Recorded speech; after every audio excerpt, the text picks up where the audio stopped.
مگر کہا جاتا ہے کہ اس میں دلچسپ بات یہ ہے کہ اٹک سے جو جہلم تک حلقہ ہے اس میں پیپلز پارٹی کے امیدوار چودھری فخر ہے، کوشش کریں گے ان سے بات بھی ہو جائے. صحیح. انہیں بہت اعتراض ہے ہمارے. ارشاد محمود صاحب تو ہمارے ساتھ موجود ہیں. اچھا اب ارشاد محمود صاحب سے ذرا ہولڈ کرائیں، ابھی ان سے بات کرتے ہیں. اچھا اس میں کیا ہوگا، وسطی پنجاب میں کیا ہوگا آپ پریڈکٹ نہیں کر سکتے. کہا جاتا ہے جنرلی کہ 8 میں سے 6 سیٹیں حکومت نکال لے گی کیونکہ ان کی حکومت ہے، لیکن اگر انہیں بہتر تنظیم کی ایفرٹ کی پٹ کی اپنا نون لیگ نے تو وہ ممکن ہے 2 کے بجائے 3 یا 4 سیٹیں لے لیں. اچھا پیپلز پارٹی کا منصوبہ یہ ہے، وہ یہ سمجھتے ہیں کہ ہم تو 15 سیٹیں جیت لیں گے اور نون لیگ کو ملا کے تو ہم حکومت بنا لیں گے، لیکن تلخی بڑی شدید ہے. اچھا اپنا ارشاد محمود صاحب سے بات کریں. جی السلام علیکم ارشاد محمود صاحب، انفارمیشن سے P T I Azad Kashmir. بہت شکریہ سر آپ کے وقت کا. سر آزاد کشمیر کے حوالے سے بتائے گا، ابھی تک جو ہارون صاحب نے بات کی، جو سروس سامنے آ رہے ہیں اس میں پی ٹی آئی کی جیت کا کافی زیادہ امکان ہے. کیا لگ رہا ہے آج انتخابی مہم تو ختم ہو جائے گی، ریزلٹس کیا ہو سکتے ہیں؟ پی ٹی آئی کے حوالے سے بڑی مہم چلائی ہے نون لیگ نے بھی اور پیپلز پارٹی نے بھی. دیکھیے آج مہم ختم ہو جائے گی، لیکن آج عمران خان نے 2 تاریخی جلسے کیے، ایک تراکھل میں اور دوسرا کوٹلی میں. تو دونوں میں لوگوں کی بھرپور شرکت تھی. اس سے پہلے بھی وہ 2-3 جگہ اور بھی گئے ہیں. تو بظاہر ایسا لگ رہا ہے کہ عوام کا جو جوش و خروش ہے، اور پھر اس کے علاوہ اگر آپ چھوٹے لیول پہ جا کے دیکھیں تو ہر روز جو ہے لوگ چوک در چوک پی ٹی آئی میں شامل ہوتے رہے. تو ایک بڑے پیمانے پہ آزاد کشمیر میں پذیرائی ہے. P T I Azad Kashmir کے لیے بالکل نئی جماعت ہے. لوگوں نے مسلم لیگ کو اور پی پی کو اور مسلم کانفرنس کو کافی عرصہ موقع دیا. ان کو بھگتا ہے، وہ ان کو جانتے ہیں، وہ تحریک انصاف کو اس طرح سے نہیں جانتے.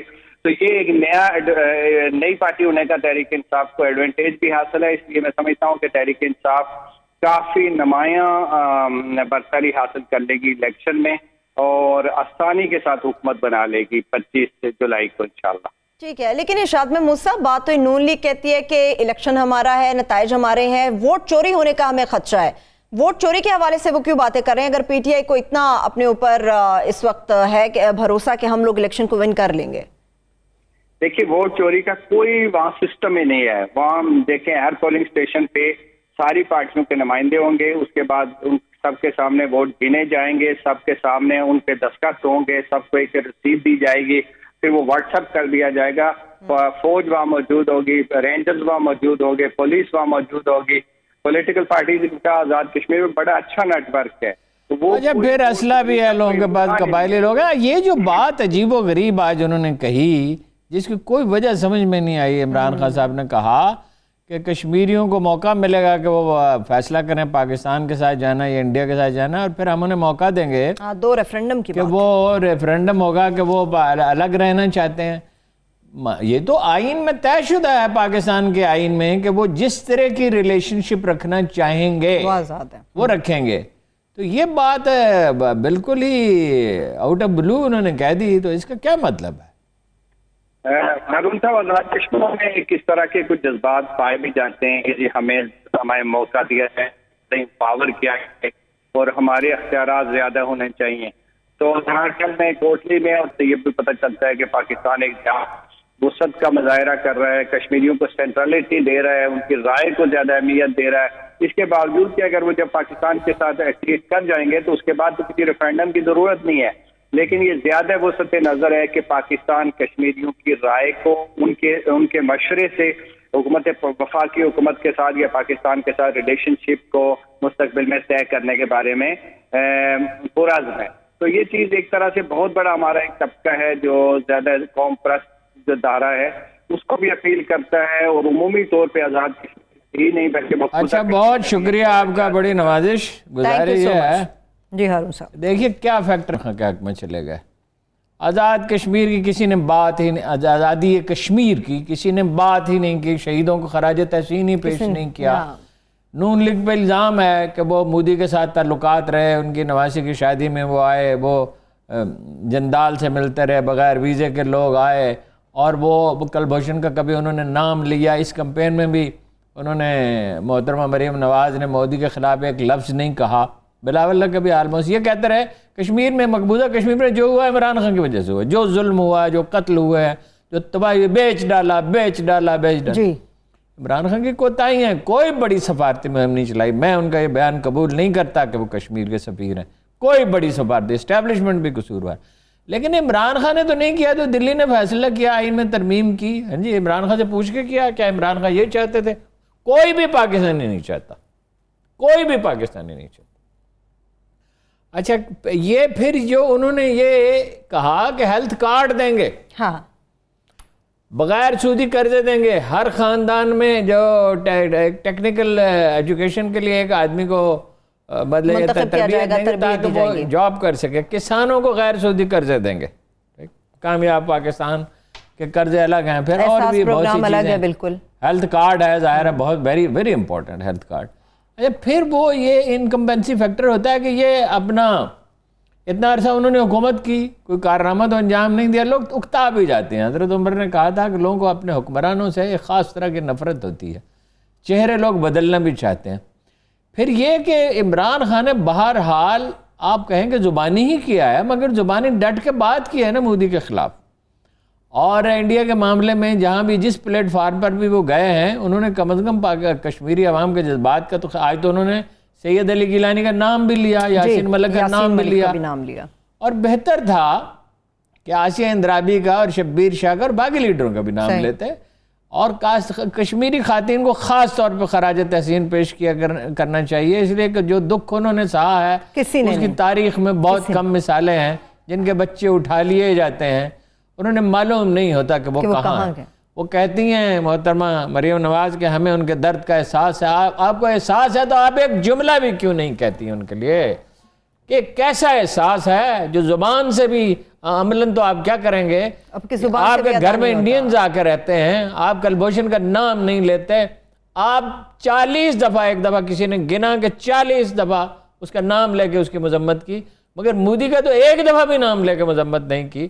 اور جو اتنا قتل و غارت ہوا ہے, کھیت جلا دیے گئے, باغ جلا دیے گئے, گھر جلا دیے گئے, ٹارچر سیلوں میں لوگ پڑے رہے, اور کوئی حد نہیں ہے. اور 1930 سے یہ جاری ہے سلسلہ, کسی کا نام نہیں, کسی کا ذکر نہیں. اور پیلٹ گنے نے, عمران خان نے سب چیزوں کا ذکر کیا, کیا ذکر کیا کہ انہیں یرغمال بنا لیا گیا, پیلٹ گنے استعمال کی گئیں, لوگوں کو اندھا کر دیا گیا, بچوں کے ساتھ ظلم کیا گیا. یہ ہے پھر اس نے جو منصوبہ پیش کیا ترقیاتی. پھر یہ ہے سب سے اہم دو اور فیکٹر ہیں کہ لوگ جو ہیں وہ مرکز میں جو حکومت ہوتی ہے اس کی طرف جاتے ہیں. ٹھیک ہے, یہ 40% لوگ دراصل یہی کہہ رہے ہیں کہ مرکز اس سے ہم آہنگ ہو کر ہی ترقیاتی عمل ہو رہا ہے.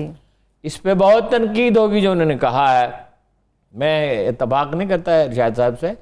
آئین میں یہ مسئلہ طے شدہ ہے کہ جب کشمیر میں ریفرنڈم ہو جائے گا, اب وہ فیصلہ کرتے ہیں کہ انہوں نے انڈیا سے ملنا ہے, فرض کیا جس کا کوئی امکان نہیں, وہ فیصلہ کرتے ہیں کہ انہوں نے پاکستان سے ملنا ہے, تو ریلیشن شپ کی نوعیت طے ہوگی.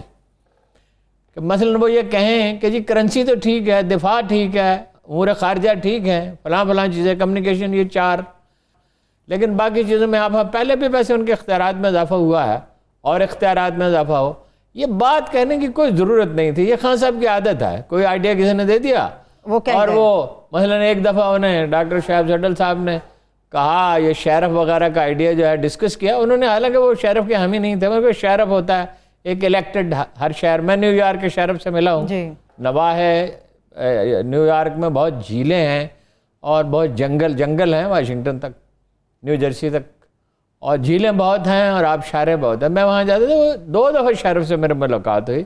وہ گھومتا رہتا تھا, وہ عوامی نمائندہ ہوتا ہے, وہ پولیس کو اوورسی کرتا ہے. تو اس نے مجھے کہا کہ کیا ہے, تو میں نے کہا کچھ بھی نہیں, آپ کیوں بیٹھے ہیں. Then he said just picnicking. I said yes picnicking. تو پھر وہ چلا گیا.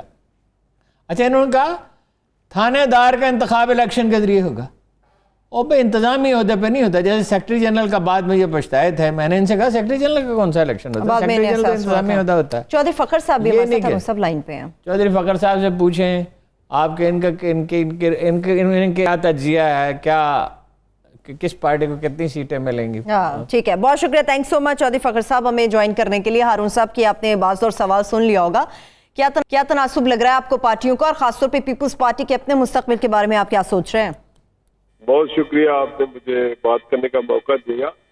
میں سمجھتا ہوں کہ پاکستان پیپلز پارٹی انشاءاللہ 80 سیٹیں لے گی اور اکثریت سے آئے گی اقتدار میں. اس کی وجہ یہ ہے کہ پاکستان پیپلز پارٹی نے جو اپنی دور حکومت میں کام کیا، میرے خیال میں آزاد کشمیر کی تاریخ میں اتنے کام نہیں ہوئے. اس میں یہ ہے کہ انہوں نے 3 میڈیکل کالج دیے، تعلیمی پیکج دیا، انفراسٹرکچر پہ کام کیا جو ایک ضلع سے دوسرے ضلع کو انہوں نے شروع کیا. تو بہت سارے کام ہیں. آج دیکھیں نا بڑی متحد ہے پاکستان پیپلز پارٹی، بہت ساری قوتیں پی ٹی آئی والوں نے بہت ساری کوشش کی جو جوڑ توڑ کیا جائے پاکستان پیپلز پارٹی کو بھی، لیکن ہمارے گڑی دین نہیں ٹوٹے کیونکہ کارکن ان کے ساتھ ہیں. کیونکہ آزاد کشمیر کی تاریخ میں اتنے بڑے کام نہیں ہوئے جس نے پاکستان پیپلز پارٹی نے کیے. تو میں سمجھتا ہوں کہ پاکستان پیپلز پارٹی کی میرے خیال میں جو میں اندازہ کر رہا ہوں کہ 18 سیٹیں کے قریب پاکستان پیپلز پارٹی لے گی. 15 سے 18 سیٹیں تو آسانی سے لے گی پاکستان پیپلز پارٹی انشاءاللہ. آپ نے کل مجھ سے یہ کہا چودھری صاحب، آپ کی تو پوزیشن لگتا ہے بظاہر جو کچھ ہم نے دیکھا اسٹرانگ ہے. آپ نے کل مجھ سے یہ کہا کہ پیپلز پارٹی اگر 15-16 سیٹیں لے لیتی ہے اور کچھ سیٹیں یہاں مہاجرین کی لے دیتی ہے تو نون لیگ سے مل کے وہ حکومت بنا سکتی ہے کیونکہ دونوں کی یہ ضرورت ہوگی. سوال یہ ہے کہ جتنی تلخی پیدا ہو چکی ہے، خاص طور سے بلاول صاحب نے بہت تقریریں کی ہیں، عجیب بات ہے انہوں نے کی ہیں نون لیگ کے خلاف، نون لیگ نے نہیں کی پیپلز. تو کیا اس کا کوئی فرض کیجئے، اول تو یہ مفروضہ بہت سے لوگوں کے خیال میں یہ مشکل ہے کہ آپ اتنی سیٹیں لے کے فرض کیجئے لے لیتے ہیں، آپ کا اندازہ فرض کیجئے درست ہے. تو یہ نون لیگ کے ساتھ مل کے حکومت آپ کی بنے گی کیسی، اتنی تلخی پیدا ہو چکی؟ دیکھیں سیاست میں حرف آخر تو ہے نہیں ہے. اگر ایم کیو ایم سے پی ٹی آئی کا اتحاد ہو سکتا ہے تو کسی جماعت کا سیاست میں حرف آخر تو ہوتا کوئی نہیں ہے نا. آپ پی ٹی آئی کی صورتحال آپ دیکھ لیں نا کہ یہ اپنا ایم کیو ایم کے خلاف انہوں نے کیس بھی کیے اور کیا کیا بیان دیے. تو یہ تو کچھ بھی کیا ہو سکتا ہے سیاست میں. آپ کو حرف آخر کوئی چیز تو نہیں ہوتی نا، وہ تو وقت اور حالات کے مطابق سیاست کی جاتی ہے. چلیے بہت شکریہ، بہت شکریہ، تھینکس سو مچ ہارون صاحب. اس وقت بریک کی طرف مجھے بھی چلنا ہے. اچھا ایک بریک لیتے ہیں، بریک سے واپس آ کے اسی کے اوپر ہارون صاحب کے ساتھ بات کریں گے، مگر اس کے ساتھ ساتھ افغانستان کی صورتحال پہ بات کریں گے. ہمارے ساتھ رہیے.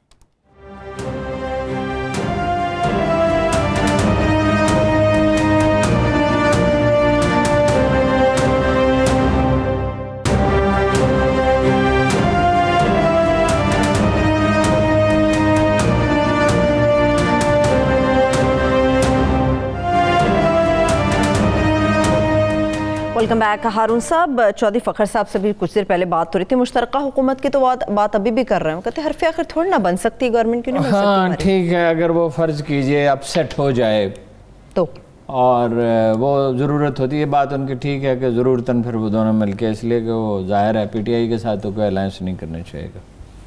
تو باقی رہ گئی یہ، ویسے بہت تلخیاں پیدا کی ہیں اس نے، اور بہت غیر ذمہ دارانہ گفتگو کی ہے بلاول نے کہ اگر تم کہو کہ جنگ کرو تو جنگ کریں گے. ہاں جی، ان کے والد سے، ان کے نانا نے بھی کہا تھا 1000 سال تک جنگ کریں گے. 1000 سال تک کون سی جنگ ہوتی ہے؟ تو میرا نہیں خیال کہ پیپلز پارٹی جو ہے وہ پیچھے گئی ہے. اب امیدوار اگر اچھے ہوئے، برادری وغیرہ کی سپورٹ ہوئی تو کچھ سیٹیں لے لیں گے. لیکن یہ ہے کہ انہوں نے 2 بڑی غلطیاں کی ہیں پی ٹی آئی نے. ایک تو امیدواروں کا انتخاب بہت اچھا نہیں کیا. ایک گنڈا پور کو نہ صرف وہاں بھیجا بلکہ ابھی تک اس غلطی پہ مصر ہیں. یہ خان صاحب کی عجیب عادت ہے کہ غلطی ہو چکتی ہے، غلطیاں ہوتی ہیں، اس پہ سٹینڈ نہیں لینے چاہیے. غلطیوں سے نہیں لوگ تباہ ہوتے، غلطیوں پر سٹینڈ لینے سے تباہ ہوتے ہیں. مطلب اس کا وہ گارڈ فائرنگ کر رہا ہے، لوگوں کو پیسے دے رہا ہے، وہ کہہ رہا ہے 500 ارب روپے کا ترقیاتی بجٹ دیں گے، وہ کہہ رہا ہے 1 ووٹ کی میجارٹی پہ بھی 50 کروڑ روپے دے دیں گے. پھر اس کو الیکشن کمیشن کہہ رہے تم چلے جاؤ، وہ کہتا میں نہیں. جب آپ قانون، اور وہ خان صاحب تقریریں وہاں کیا کرے، قانون کی بالادستی، یہ قانون کی بالادستی الیکشن کمیشن کہہ رہا ہے. صحیح ہے. دھاندلی کا جہاں تک تعلق ہے یہ ناقابل فہم ہے. فوج وہاں موجود ہے، قبائلی لوگ ہیں. آزاد کشمیر میں کبھی بڑے پیمانے پہ دھاندلی نہیں ہوتی، کبھی بھی. مطلب یہ ضرور ہے ووٹوں کی خرید و فروخت ہوتی ہے، امیر لوگوں کو ٹکٹ. دیکھیں وہ بھی نمک کی کان میں نمک بن چکی ہے تحریک انصاف، اس نے بھی عمراء کو ووٹ دیے ٹکٹ. تنویر الیاس اور وہ ایک دوسرے کو ہرانے کی کوشش کر رہے ہیں. بیرسٹر کے مخالف تنویر الیاس کے والد نے کہا کہ ہم بیرسٹر کے مخالف امیدوار کی حمایت کریں گے. ہاں جی، بیرسٹر بھی کوشش کر رہا ہے. اور تنویر الیاس صاحب وزیر اعظم بننا چاہتے ہیں، وہ کاف لیگ سے بھی رابطے میں رہے کسی زمانے میں، اور اپنا نون لیگ سے بھی رہے کو عہدہ مل جائے. صحیح ہے. لیکن یہ ہے کہ پوزیشن ان کی کوئی خاص مضبوط نہیں ہے. تو جیسے میں نے آپ سے کہا کہ وزیر اعظم آزاد کشمیر حالانکہ one of the top politicians, بڑا وسیع تجربہ ہے. لیپا میں ان کی پوزیشن اچھی نہیں, دوسری ٹھیک ہے. راولا کوٹ میں سردار ابراہیم کے دونوں بیٹوں کی پوزیشن اچھی ہے, اور وہ الائز ہوں گے ان کے اگر وہ جیت گئے, اگر جیتے, ابھی تک کے اطلاعات یہی. ٹھیک ہے. لیکن اچھا, اب اس میں ایک عجیب واقعہ جو ہے, عبدالرشید ترابی صاحب بیٹھ گئے, وجہ کیا بنی اس کے؟ وجہ اس کی کوئی وجہ انہوں نے بیان نہیں کی, ان کے حق میں بیٹھ گئے, بس قیاس کیا جا رہا ہے کہ انہیں یہ آفر کیا گیا. اب جو وہ اس پہ تقریر کی ہے تنویر الیاس نے, وہ کمال ہے کہ وہ بھی حکومت کے ساتھ ہیں اور اداروں سے ہماری بات ہوئی ہے, یہ انہوں نے کہا, ذرا غور فرمائیے. اور میرا خیال ہے بالکل جھوٹ کہا, غلط بیانی کی. وہ بیٹھ گئے, پچھلی دفعہ بھی انہوں نے سمجھوتا کر لیا تھا, انہوں نے اسپیشل سیٹ دے دی گئی تھی, نون لیگ نے دے دی. جماعت اسلامی میں اس پہ سخت ریٹیلیشن ہے, شدید رد عمل ہوا ہے. اچھے بھلے آدمی ہیں. لیاقت بلوچ صاحب نے انہیں خط لکھا ہے کہ عمر بھر آپ نے استقامت کا مظاہرہ کیا, پارٹی پالیسیوں کی پیروی کی, اور یہ مشکل وقت ہوتا ہے, اسی میں آدمی کے کردار کا پتہ چلتا ہے, اور یہ آپ نے یکا یک کسی سے مشورہ کیے بغیر فیصلہ کر لیا, اور انہیں یہ مشورہ دیا جو بالکل صحیح مشورہ ہے کہ آپ اپنا یہ اقدام واپس لے لیں. ٹھیک. میری ذاتی رائے اس سے بھی تھوڑی سی میں آگے کی بات کرتا ہوں کہ وہ یہ اعلان کر دیں کہ میں الیکشن سے بھی دستبردار ہوتا ہوں اور میں کوئی عہدہ بھی نہیں لوں گا, اور مجھ سے بہت بڑی غلطی ہوئی. دیکھیے, غلطی کا اعتراف کرنے سے آدمی کا قد کاٹ بڑھتا ہے, اس کی چھوٹا نہیں ہوتا, اس کی جو اخلاق, جو مورل اتھارٹی بڑھ جاتی ہے. وہ اب بن تو سکتے نہیں, یعنی اب اگر وہ کوئی عہدہ لیں گے تو پارٹی بھی مخالف اور باقی لوگ بھی مذاق اڑائیں گے. جب اب ایک بہت بڑی غلطی کا ارتکاب کیا ہے, اس کا علاج یہی ہے کہ وہ دستبردار ہو جائے. اس پہ ایک آخری سوال ہارون صاحب, اگر عمران خان صاحب جیتے تو کیا ہوگا, اور ان کے قریبی ساتھی جہانگیر ترین صاحب وہ کہاں پر ہیں؟ کچھ بھی نہیں ہوگا. عمران خان صاحب جیتیں گے, ایسی ہی حکومت ہوگی جیسی ہے, اسی طرح کے لوگ ہیں. جب تک بلدیاتی ادارے نہیں بنتے, سول ادارے مضبوط نہیں ہوتے, پولیس ٹھیک نہیں ہوتی, عدلیہ ٹھیک نہیں ہوتی, سول سروس کو ٹھیک نہیں, کچھ بھی نہیں تبدیل ہوگا. باتیں البتہ ہوں گی.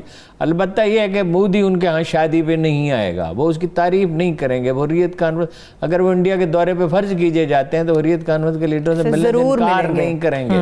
وہ ان کے کسی جندال سے تعلقات نہیں ہیں, وہ انڈیا کی خاطر بامیان تک ریلوے لائن نہیں بچھائیں گے, اور وہ اسٹیبلشمنٹ کے ساتھ انڈرسٹینڈنگ کے ساتھ چلیں گے. تو باقی تو زیادہ امکان یہی ہے. باقی دیکھیے, اندازے کس کے غلط نہیں ہوتے. برض کیجیے چودھری فخری کا اندازہ صحیح ہے, تو یہ ایک بہت بڑا اپسیٹ ہوگا.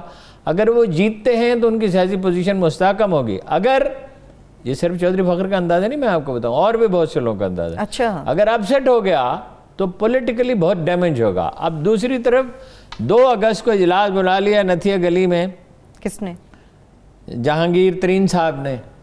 ایک تو وہ دیکھیں گے کہ بھئی کیا کرنا ہے اب انہوں نے آئندہ الیکشن میں. ظاہر ہے کہ آئندہ الیکشن میں وہ الائنس ان کا ان سے نہیں ہو سکتا, ٹھیک ہے, اور پیپلز پارٹی سے ہوگا, نون لیگ سے ہوگا, دونوں سے بھی سیٹ ایڈجسٹمنٹ ہو سکتی ہے, اور ورنہ تو وہ گروپ ڈائیلوٹ ہو جائے گا. ورنہ لوگ کچھ نون لیگ میں چلے جائیں گے, زیادہ تو میرا خیال نون لیگ میں چلے, کچھ پیپلز پارٹی میں چلے جائیں گے. عمران خان صاحب تلے ہوئے ہیں, جو مرضی ہو. کاف لیگ کے ساتھ انہوں نے سیٹلمنٹ کر لی ہے, اس سے اب انہیں اندیشہ نہیں ہے. انہیں ایم کیو ایم سے بھی اندیشہ نہیں, ان سے اندیشہ ہے.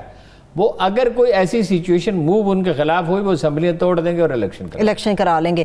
اب افغانستان, ہارون صاحب, اشرف غنی گورنمنٹ کیا چاہتی ہے؟ بات تو امن کی ہو رہی ہے, مگر ایسا لگتا ہے وہ خود ہی سبوتاژ کر رہے ہیں. اشرف غنی کیا چاہتا ہے؟ اشرف غنی اقتدار سے چمٹا رہنا چاہتا ہے. وہ امریکہ سے مدد چاہتا تھا. امریکی ایوان صدر نے آج کہا ہے کہ افغان حکومت اور طالبان دونوں تشدد بند کریں. اچھا, وہ انڈیا سے کہہ رہے ہیں کہ میں ہیلی کاپٹر دیں اور ٹیکنیکل عملہ دیں. امریکی فضائیہ نے بھی تو حملے کیے ہارون صاحب. بات تو سن لینا, ایک بات مکمل ہو تو آگے چلے. جی پلیز. دیکھیے, انہوں نے قطر میں, وہاں بحرین میں, دوسری جگہ پہ جہاں کہیں ان کے اڈے ہیں, جہاں ہیں, اور بحری بیڑوں سے وہاں پہ حملے کیے ہیں. 4 دفعہ ٹینکوں سے یلغار کی ہے طالبان نے, اسے انہوں نے روکا ہے, اس کا اظہار بھی کیا. اب ان کی اپنی پالیسی میں کوئی بہت کلیئرٹی نہیں ہے امریکہ میں. طالبان میں کلیئرٹی ان میں نہیں ہے. جنرل آسٹن کہتے ہیں کہ وہ سارا افغانستان فتح کر سکتے ہیں. جنرل ملی کہتے ہیں کہ 210 اضلاع پہ ان کا قبضہ ہے, اور باقیوں پہ ظاہر ہے وہ آگے بڑھ رہے ہیں. طالبان کہتے ہیں 90% ہمارا قبضہ ہے, جو کہ صحیح نہیں ہے. جنگ میں پہلا مقتول سچائی ہوتی ہے. سارے فریق مبالغہ کرتے ہیں. دیکھیے, حل تو یہی ہے. پھر یہ ہے کہ طالبان نے اگرچہ ابھی اس کا اظہار کیا ہے کہ وہ تنہا حکومت نہیں کرنا چاہتے, لیکن اس کے لیے انہیں اعتماد میں لینا ہوگا لوگوں کو. اب وہ کہہ رہے ہیں کہ اشرف غنی اگر ہٹ جائیں عہدہ اپنا چھوڑیں تو اپنا کوئی ڈائلاگ ہو سکتا ہے. اشرف غنی نہیں چھوڑیں گے, حکومت کوئی نہیں چھوڑتا, تھانے داری نہیں چھوڑتا, حکومت کون چھوڑتا ہے. عزت اور آبرو کے ساتھ کتنے لوگوں نے دنیا میں حکومت چھوڑی ہے, پھر ان کے ارد گرد کے لوگ ہیں, پھر انہیں انڈیا سے مدد ملنے کی امید ہے. انڈیا فوج نہیں بھیج سکتا, لیکن یہ ہے کہ وہ مدد کرتا ہے. پھر پاکستان دشمنی ہے, دیکھیے نا ان کا وزیر خارجہ کیا کہتا ہے, کیا نام ہے اس کا, وزیر خارجہ کیا کہتا ہے کہ ہم نے FATF سے پاکستان کو نہیں نکلنے دیا گرے لسٹ سے, اور انہیں بہرحال جو پاکستان کا مخالف اس کی تائید کرنی ہے. امراللہ صالح کو ہم کچھ زیادہ اہمیت دے رہے ہیں, چبڑ آدمی, اس کے لیے صحیح لفظ ہے چبڑ, اس کی اپنی کمیونٹی میں کوئی عزت نہیں ہے, اور وہ اپنا فلم میں دکھا رہا ہے پاکستان کے سرنڈر کرنے. پاکستان کی 1 ڈویژن آرمی تھی وہاں پہ اور حالات ناسازگار تھے.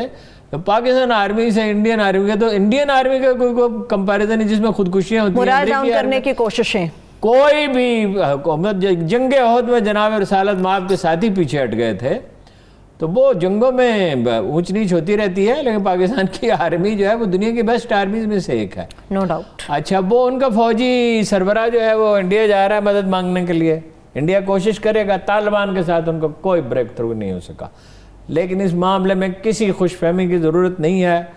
ان دی لانگ رن اگر طالبان آ جاتے ہیں, ٹھیک, اور ان دی لانگ رن چاہے وہ ایک متحدہ حکومت کا حصہ ہوتے ہیں, یہ یاد رکھیے کہ انڈیا میں ان کے کنیکشنز ہیں, ان کے مذہبی سکول آف تھاٹ کی وجہ سے ہیں, اور وہ نوعیت یہ نہیں ہوگی کہ کوئی آپ کے حلیف ہوں گے. اور یہ جو تھا نا پرسیپشن کہ اسٹریٹجک ڈیپتھ ہمیں ملے گی, وہ ہمیں کبھی نہیں ملے گا. ہمیں تار لگا دینی چاہیے, ہمیں ان کی ہر طرح سے مدد کرنی چاہیے, جس فیلڈ میں بھی وہ چاہیں, گندم اگا کے دینی چاہیے اور کوئی چیزیں.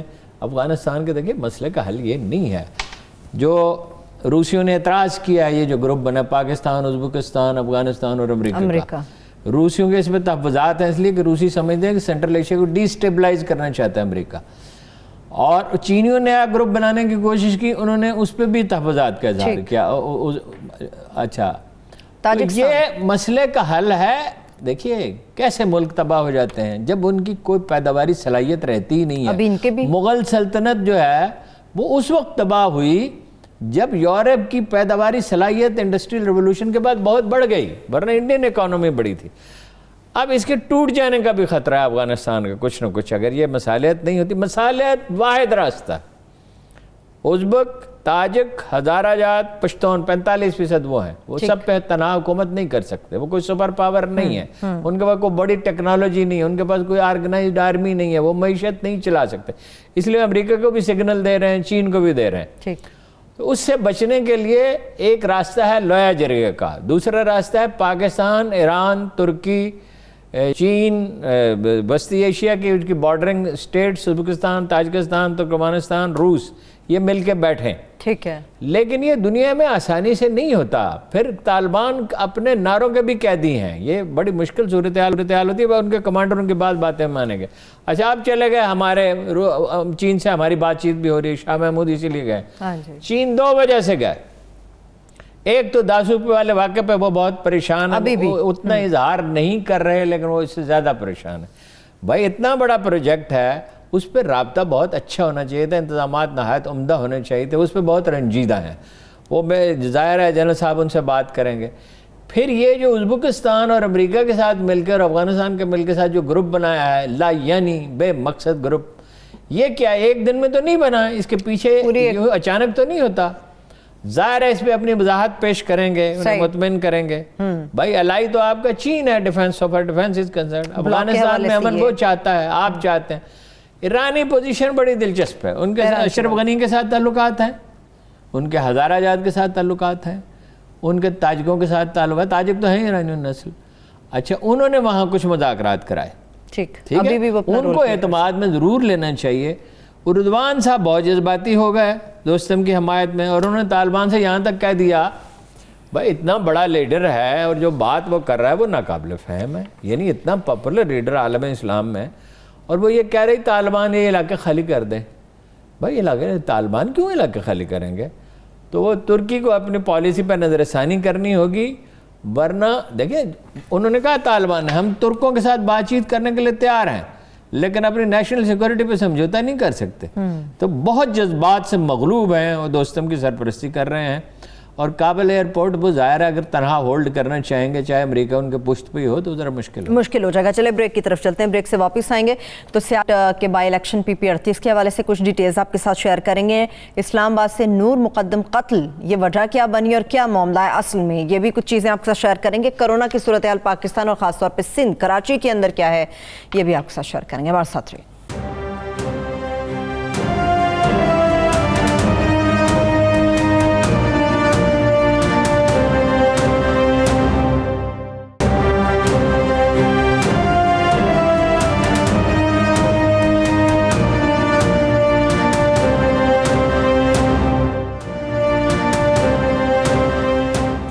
بریک کے بعد ایک بار پھر سے پروگرام میں ہم آپ کو خوش آمدید کہیں گے. ہارون صاحب, باقی موضوعات پہ بات کرتی ہوں مگر کورونا کی صورتحال سندھ خاص طور پہ کراچی میں بہت خوفناک ہے اور انہیں وجوہات کی بنا پہ جو ہم پوائنٹڈ کی جاتی رہی ہیں. بکرا منڈیاں, عید الاضحیٰ اور عید کے لیے خریداری اور ان سب چیزوں میں احتیاط نہ کرنا.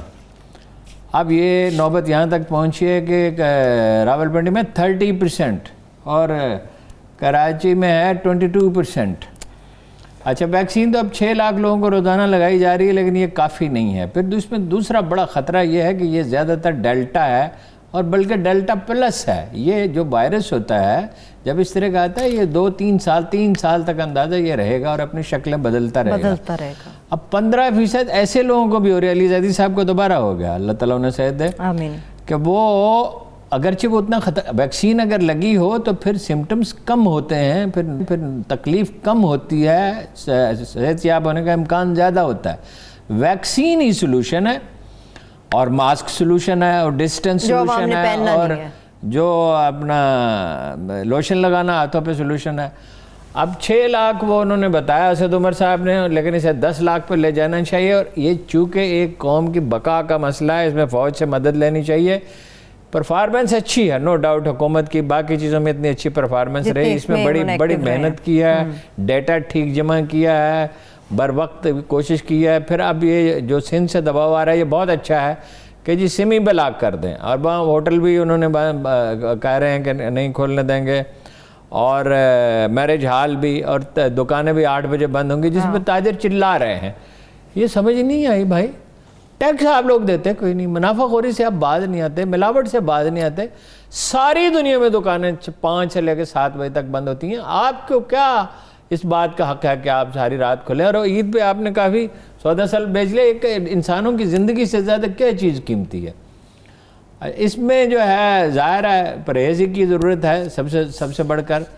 اور اگر کوئی ہو جائے مریض تو پینک کا شکار ہونے کی بجائے جو ہیں اس کو جو چیزیں امیونٹی بڑھاتی ہیں, مزاحمت بڑھاتی ہیں, یعنی گوشت ہے, شہد ہے, ادرک کا کعوہ ہے, اور as early as possible doctor کے پاس پہنچے. کراچی میں سارے اسپتال بھر گئے ہیں. اسلام آباد میں اس لیے کم ہے کہ 40% ویکسینیشن ہو گئی ہے. تو اگر 10 لاکھ روزانہ ہو تو 3 کروڑ ہو سکتے ہیں. یہ آرمی کی مدد سے ممکن ہے, ان کے بغیر ممکن نہیں ہے. چیزوں کو دیکھیں, رینجر سے مدد لیں, اسکول ٹیچروں سے, سب سے مدد لیں. یہ جتنی تیزی سے ہوگا آپ کی اکانومی بچ جائے گی. دیکھیے 45 لاکھ انڈیپینڈنٹ اعداد و شمار یہ ہیں, آزاد اداروں کا خیال ہے 45 لاکھ لوگ ہلاک ہوئے ہیں امریکہ میں, انڈیا میں 45 لاکھ. امریکہ میں بھی تعداد بہت بڑی ہے, انڈونیشیا میں بھی, برازیل میں بھی.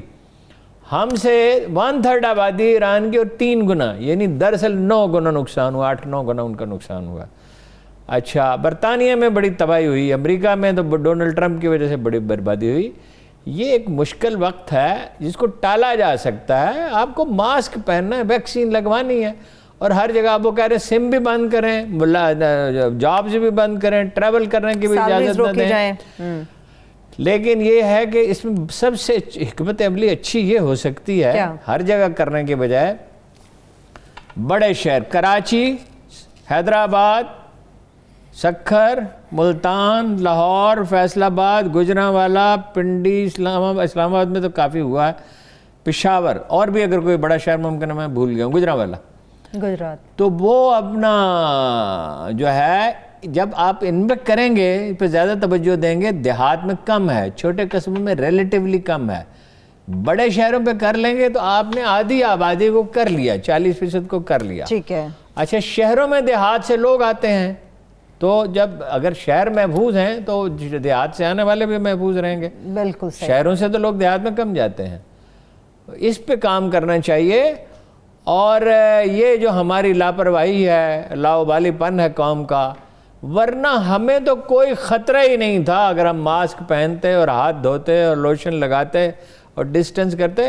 ہمارے ہاں تو اس کے باوجود، ساری نالائکیوں کے باوجود 22,000 بات ہوئی ہیں. ابھی بھی کوشش لیکن کریں اب تو آپ مزید دیکھ بچ لیں کہ سکتے ہیں. 16-17 سے ہوتے ہوئے 40 تک پہنچ گیا ہے، اور ادھر 22 اور 30% تک پہنچ گیا ہے، تو تباہی آئے گی نا. صحیح ہے. لیکن ہارون صاحب ابھی بھی کوشش کریں، اللہ عوام تو انشاءاللہ محفوظ تعالیٰ اس کے اوپر قابو پایا جا لیکن سکتا ہے. یہ تنہا حکومت کی ذمہ داری نہیں ہے. عوام کو ساتھ اب دینا آپ پڑے گا. یہ چاہتے ہیں کہ بھائی آپ کے گھر آ کے کوئی لوشن لگے، جیسے وہ قطرے پلاتے تھے. ہاں. یہ اس طرح کا معاملہ نہیں ہے. یہ ایک قوم کی بقا کا مسئلہ ہے، معاشی طور پر بھی، ویسے بھی اور اپنے انسانی حصہ خود زندگیوں ادا کا بھی کرنا مسئلہ. ہوگا. صحیح ہے. ہارون صاحب ایک بڑے شہر اسلام آباد کا نور مقدم قتل، کیا ہے دیکھیے ہارون اس کے صاحب کچھ اس کے پہلو پیچھے؟ ایسے ہیں جو میڈیا میں ڈیبیٹ نہیں ہو رہے. ٹھیک. بہت پہلے ایک سروے ہوا تھا، ہم نے جائزہ لیا تھا کہ ہائی اسکولوں کے بچے تک چرس پی رہے ہیں. اچھا اس کی ایک عجیب و غریب وجہ تھی، دباؤ، ذہنی دباؤ. ایک تو زندگی میں کوئی مقصد ہی نہیں ہے. ذہنی دباؤ. ہر ماں اپنے بچے سے کہتی کلاس میں فرسٹ آؤ. اب 30 کے 30 بچے فرسٹ کیسے آ سکتے ہیں؟ اگر وہ سیکنڈ ہو، تھرڈ ہو، فورتھ ہو. وہ اپنا ایک بچی سے میں نے پوچھا، اپنی پوتی سے ہی، میں نے کہا تمہاری پوزیشن کیا ہے؟ اس نے کہا چھوڑے پوزیشن کو، میں ہمیشہ پاس ہو جاتی ہوں اچھے نمبروں سے. یہ ایک اچھا رویہ ہے. اس کی چھوٹی بہن جو ہے حالانکہ وہ ٹاپ کرتی ہے اور بعض اوقات پورے پاکستان میں ٹاپ کر جاتی ہے. اچھا.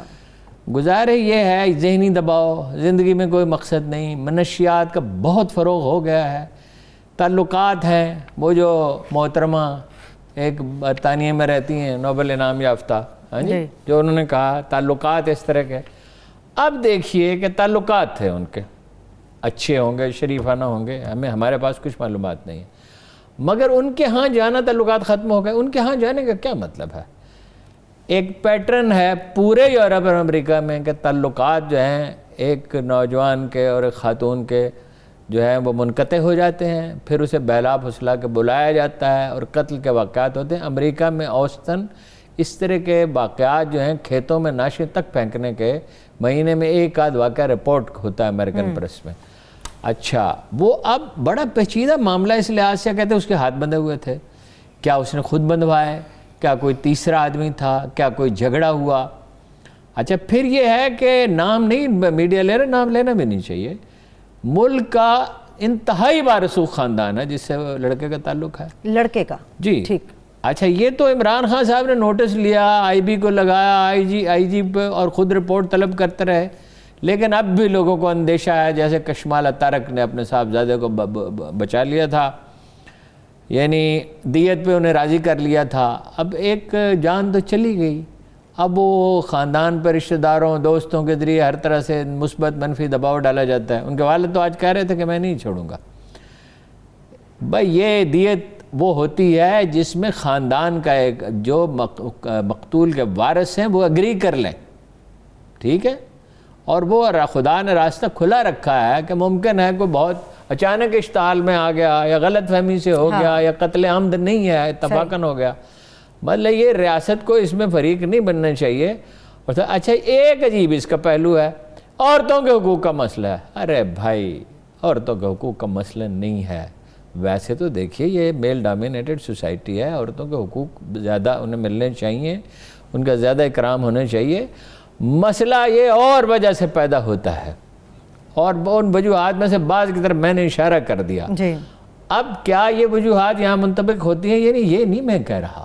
ممکن ہے وہ بہت نوبل معزز خاتون ہو، ممکن ہے وہ اس آدمی کی وہ تصویر حقیقی نہ ہو جو پیش کی جا رہی ہے. سب کچھ ممکن ہے، سب کچھ. لیکن ابھی تفتیش میں سارے دروازے کھلے ہوتے ہیں، لیکن عمومی طور پر معاشرہ اخلاقی طور پر زوال پذیر ہے اور بے سمت ہے اور بے معنی. آپ دیکھتے نہیں، یہ تو خیر بہت بھیانک جرم ہے، بے ایمانہ ہے. آپ دیکھتے نہیں 14 اگست کو آپ لاہور کی مال روڈ پہ ٹریول نہیں کر سکتے. اب کراچی میں، اسلام آباد میں، بلو ایریا میں، یہ نہیں موٹر سائیکلوں کے سلنسر کھول کے شور مچانا اور ون ویلنگ کرنا، اس سے کیا فائدہ ہے؟ صحیح.